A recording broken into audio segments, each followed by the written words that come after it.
بسم اللہ الرحمن الرحیم۔ انما التوبہ، تو اب توابن ذکر کیا، توابا، اللہ بہت توبہ قبول کرنے والا ہے، تو اس تواب کی صفت کی توضیح کرنے کے لیے آگے مناسبت سے مسئلہ توبہ شروع کر دیا۔ توابا قانون وہی تھا، اب توابا کا لفظ آیا تو صفت توبہ کے اظہار کے لیے کہ اللہ کیسے توبہ قبول کرتا ہے مسئلہ توبہ شروع کیا۔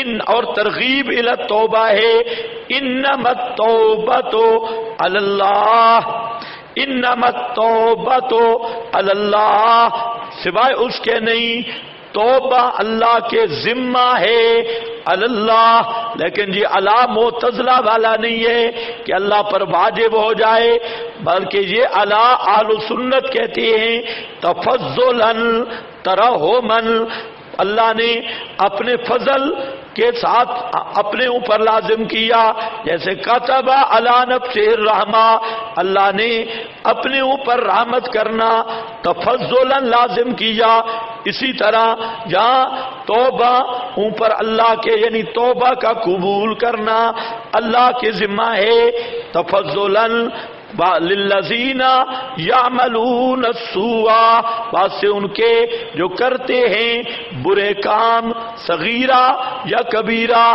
السوء صغائر کبائر اللہ معاف کرتا ہے، اور یہ اللہ نے اپنے ذمہ لگا رکھا ہے۔ توبہ کا معنی کیا ہے؟ توبہ کا مقصد یہ ہے، سب سے پہلی ندم، الندم، یہ بنیاد ہے توبہ کی کہ گناہ پر شرمندگی، لقبہ ہی الندم علی الذنب، لقبہ ہی گناہ پر ندامت آ جائے، شرمندگی آئے، لیکن کس وجہ سے؟ زنا کی، اپنا گناہ کی قباحت کی وجہ سے، اور کوئی وجہ نہ ہو۔ بعض آدمی کو شرمندگی آتی ہے، گناہ سے رکتا بھی ہے صحت کی وجہ سے کہ بیمار نہ ہو جاؤں، میرا مال نہ ضائع ہو، بعض رکتے ہیں کہ میری عزت ضائع نہ ہو، بعض رکتے ہیں میرا مال ضائع نہ ہو، بعض رکتے ہیں میری صحت برباد نہ ہو، یہ توبہ نہیں ہے۔ سن رہے ہو میری بات؟ کوئی نہیں سمجھی؟ مال کے ضیاع کے خطرہ میں گناہ چھوڑنا، صحت کے ضیاع کے خطرہ میں گناہ چھوڑنا، اور بدنامی کے ڈر سے گناہ چھوڑنا، یہ توبہ نہیں ہے۔ الندم علی الذنب لقبہ، کہ گناہ پر نادم ہو گناہ کی قباحت کی وجہ سے کہ میں اللہ نے منع کیا ہے اور وہ حاکم ہے، میں نے اس کے حکم کی خلاف ورزی کی ہے، اس کو ندامت ہو اس حکم پر خلاف ورزی کرنے پر، کوئی اور وجہ نہ ہو۔ سب سے پہلی ابتدا یہاں سے ہوتی ہے، اور الندم علی التوبہ، اور دوسرا ہے الاقلاع۔ اقلاع کا معنی ہے کہ گناہ کو چھوڑ دینا، جس گناہ میں ہے اس کو چھوڑ دے، یہ نہیں ہے توبہ توبہ بھی کرتا رہے اور ساتھ گناہ میں بھی مصروف رہے، نہیں، فی الفور گناہ سے نکل جائے، الاقلاع، اس گناہ کو گناہ سمجھ کے چھوڑ دے، ترک الذنوب۔ اور تیسرا ہے عزم، تیسرا عزم ہے کہ مستقبل میں آئندہ مر جاؤں گا لیکن یہ گناہ نہیں کروں گا۔ کتنی چیزیں آ گئی؟ کتنی چیزیں آ گئی؟ تین۔ پہلا کیا ہے؟ نادم، لیکن نادم کیا ہو؟ لقبہ ہی، گناہ کی قباحت کی وجہ سے دل میں شرمندگی آ گئی، اور اس وجہ سے کہ میں نے اللہ اور اس کے رسول کے حکم کو توڑا ہے، اور میں اس کا پابند تھا، میں مسلمان تھا، مجھ سے یہ غلطی ہو گئی، تو اس پر شرمندگی، اور دوسرا فی الفور گناہ سے نکلنا، اور تیسرا کیا ہے؟ العزم عزم کا درجہ ہو کہ آئندہ گناہ نہیں کروں گا، اور چوتھی چیز ہے کہ مافات کی تلافی جہاں تک ممکن ہے، جو چیزیں ممکن ہیں، کسی سے کسی کا مال مارا تھا، ڈاکہ ڈالا تھا، چوری کی تھی، اور حتی الامکان اس کے بس میں ہے تو وہ مال واپس کرے گا، کسی دوسرے حقوق العباد میں سے ہے وہ مال واپس کر دے گا۔ یہ چار چیزوں کے ساتھ توبہ اگر 1 کروڑ دفعہ بھی انسان کر کے توڑ دے، اللہ اس کو کروڑ دفعہ توبہ بھی قبول کریں گے اور اس کی توبہ پر اجر بھی دیں گے۔ کچھ بات آپ کو سمجھ آئی؟ لیکن یہ توبہ نہ ہو کہ بس میں اب تو توبہ کر رہا ہوں پھر شروع کر دوں گا۔ اس بار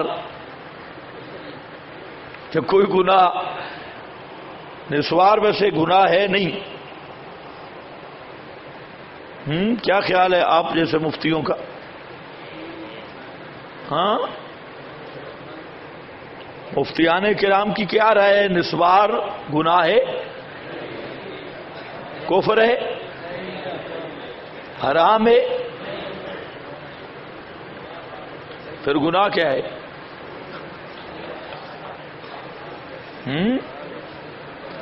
چلو اپنے اپنے دلائل لکھ کر بھیجو، آپ کے دیکھیں دارالافتاء، لیکن سبق سنتے رہو۔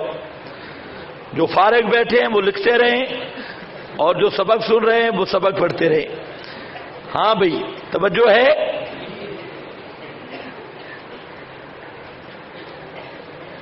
کیا مسئلہ چل رہا تھا؟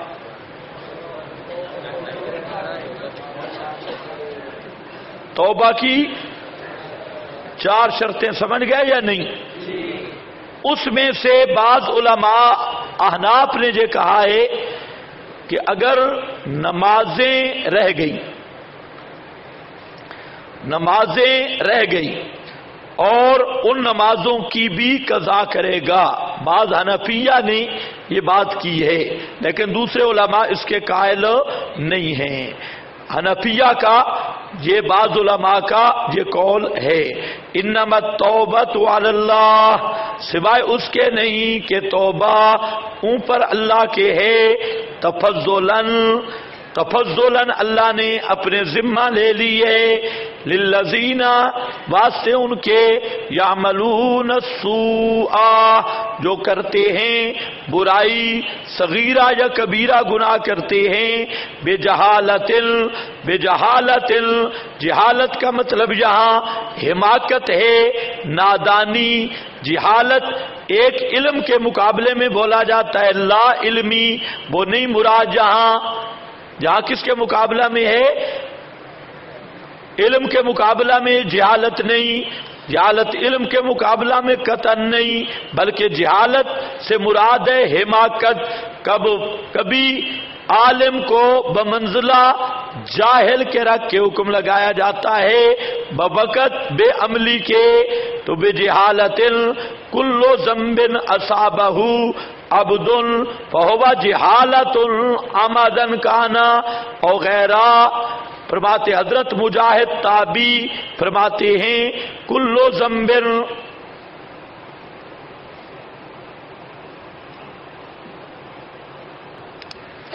اچھا بھائی سمجھ گئے یا نہیں؟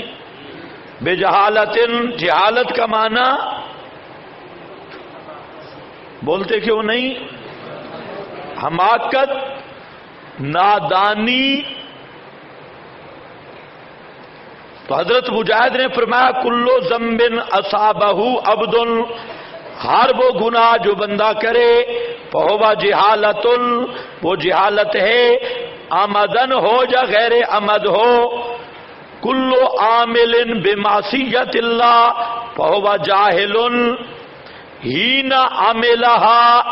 ابن کثیر رحمہ اللہ فرماتے ہیں کلو عامل بمعصیت اللہ، ہر عامل اللہ کی معصیت کا یعنی اللہ کی نافرمانی کرنے والا وہ جاہل ہے، جب وہ عمل کر رہا ہو تو وہ گویا کہ جاہل ہے، ابن کثیر جیسے حدیث میں آتا ہے لا یزنی الزانی وہو مومن، جب زانی زنا کرتا ہے تو اس وقت وہ مومن نہیں ہوتا وغیرہ۔ تو مطلب کیا ہے کہ ایمان کے تقاضے پہ عمل نہیں کر رہا ہوتا۔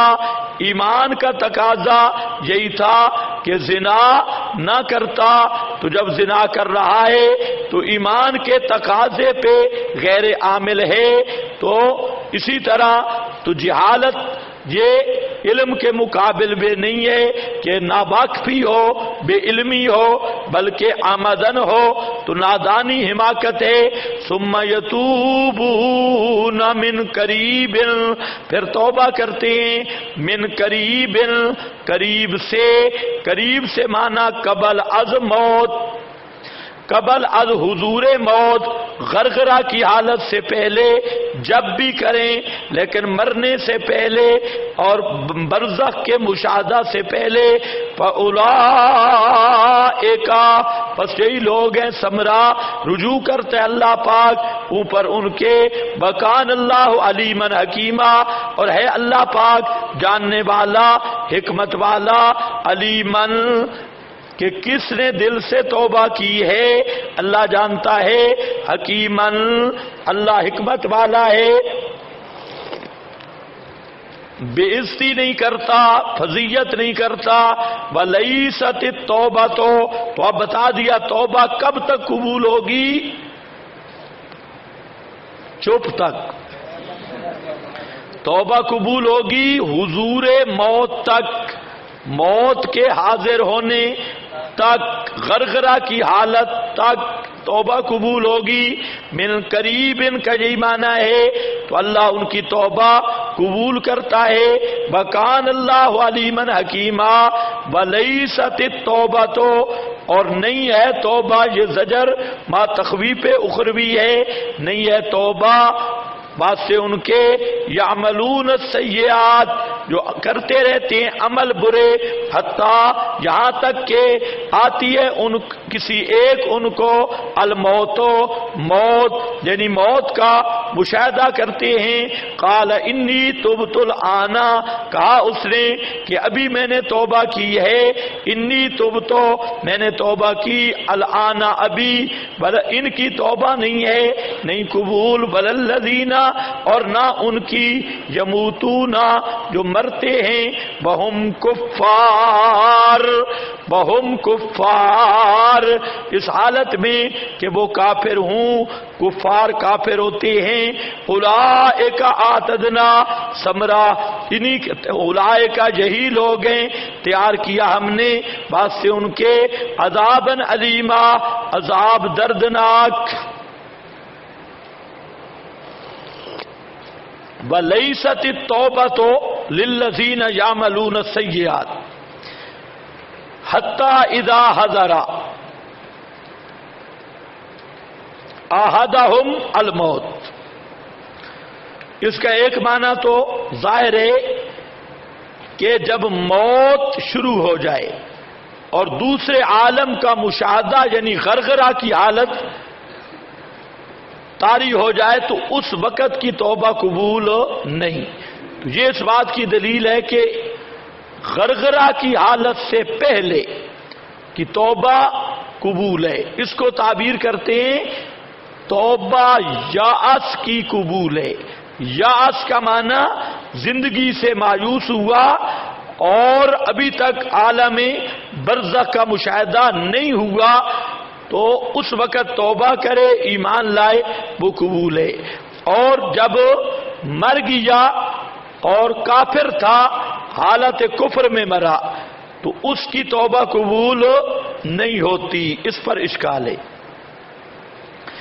کہ وَلَلَّذِينَ يَمُوتُونَ وَهُمْ كُفَّارٌ، جب حالت کفر میں موت آ گئی، اب یہ کہنا کہ ان کی توبہ قبول نہیں ہوگی، توبہ کا محل تو دنیا ہے۔ اور بزرگوں یموتون وہم کفار، کیوں آج چودھری بن کے بیٹھے ہیں؟ کل والی چھٹی کا اثر ہے میرا خیال ہے۔ ہاں یہی لگ رہا ہے، عادت خراب ہو جاتی ہے ایک دن میں۔ توبہ کر لو آئندہ چھٹی سے. خدا کے بندے بولو، سب پرچیاں لکھنے میں لگے. صوفی بھی پرچیاں لکھ رہے. نسواریوں کا تو حق بنتا ہے پرچیاں لکھنا. غیر نسواری کوئی پرچی نہ لکھے، جتنے نسواری ہیں نا وہ لکھے. جواز عدم جواز کے دلائل. ہاں بھئی دیکھو اس کا معنی کیا ہے؟ اذا حاضرہ تو ہو گیا وللذین یموتون وہم کفار. تو مطلب یہ ہے کہ جو اور گناہوں سے توبہ کرتے رہے لیکن کفر و شرک سے توبہ نہیں کی. جیسے مشرک بھی توبہ کرتے ہیں، بدعتی بھی توبہ کرتے ہیں. تو اب یہاں مراد یہ ہے کہ جو دوسرے گناہوں سے توبہ کرتے رہے اور کفر شرک کو عشق سمجھے رہے اور ادب سمجھتے رہے، اسی حالت میں مر گئے تو ان کی دوسرے گناہوں سے دنیا میں کی گئی توبہ کا کوئی نتیجہ نہیں ہوگا.